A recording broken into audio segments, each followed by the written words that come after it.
এমন এক নবী যে কিনা মহান আল্লাহ তাআলার কাছে দোয়া করে 3 বছর 6 মাস বৃষ্টি হওয়া বন্ধ করে দিয়েছিল। যখন বনি ইসরায়েল শাম সিরিয়ার বালবেক এলাকায় বসবাস করত, তখন তাদের বাচ্চা ছিল আহাব এবং তার স্ত্রী ইজাবিল ছিল বাল দেবতার সবচেয়ে বড় পূজারী।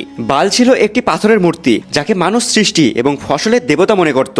মানুষ আল্লাহকে পুরোপুরি ভুলে গিয়েছিল। তারা বৃষ্টি চাইলে বালের কাছে চাইতো, ফসল চাইলে বালের কাছে চাইতো এবং জীবনের প্রতিটি নিয়ামত বালের কাছেই চাইতো। তখন মহান আল্লাহ তাআলা হযরত ইলিয়াস আলাইহিস সালামকে নিজের পয়গাম দিয়ে পাঠালেন। তিনি একাই দাঁড়িয়ে বুক চিতিয়ে চিৎকার করে বললেন, হে আমার সম্প্রদায়, তোমরা কি মহান আল্লাহ তাআলাকে ভয় করো না? আল্লাহই তোমাদের রব। কিন্তু কওমের লোকেরা তাকে হেসে উপহাস করলো এবং বলল, তোমার একাকিত্ব তোমাকে পাগল করে দিচ্ছে। তখন হযরত ইলিয়াস আলাইহিস সালাম মহান আল্লাহ রাব্বুল আলামিনের কাছে বৃষ্টি বন্ধ করে দেওয়ার দোয়া করলেন, যেন এই নাফরমান জাতি শিক্ষা পায় এবং মানুষ বুঝতে পারে বাল বৃষ্টি আনতে পারে না, আল্লাহই সবকিছু দেন। হযরত ইলিয়াস আলাইহিস সালাম কারমেল পাহাড়ে উঠলেন এবং দোয়া করলেন, হে আল্লাহ, তাদের চোখ খুলে দাও, বৃষ্টি বন্ধ করে দাও, যাতে তারা জানতে পারে তুমি বৃষ্টি বর্ষণকারী। তখন হঠাৎ আকাশ নিস্তব্ধ হয়ে গেল, মেঘ উধাও হয়ে গেল, সূর্য প্রখর হতে শুরু করলো। 3 বছর 6 মাস কেটে গেল, কিন্তু এক ফোঁটাও বৃষ্টি হলো না। মাটি ফেটে চৌচির হয়ে গেল, নদী নালা শুকিয়ে গেল, কুয়া খালি হয়ে গেল, ফসল মরে গেল, পশুরা মারা গেল, শিশুরা ক্ষুধায় ছটপট করতে লাগলো, মায়েরা কাঁদতে থাকলো কিন্তু সন্তানদেরকে দুধ দিতে পারলো না।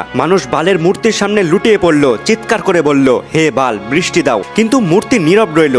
এটাই ছিল সেই 3 বছর 6 মাসের দুর্ভিক্ষ, যা ছিল বাল পূজারীদের জন্য শাস্তি।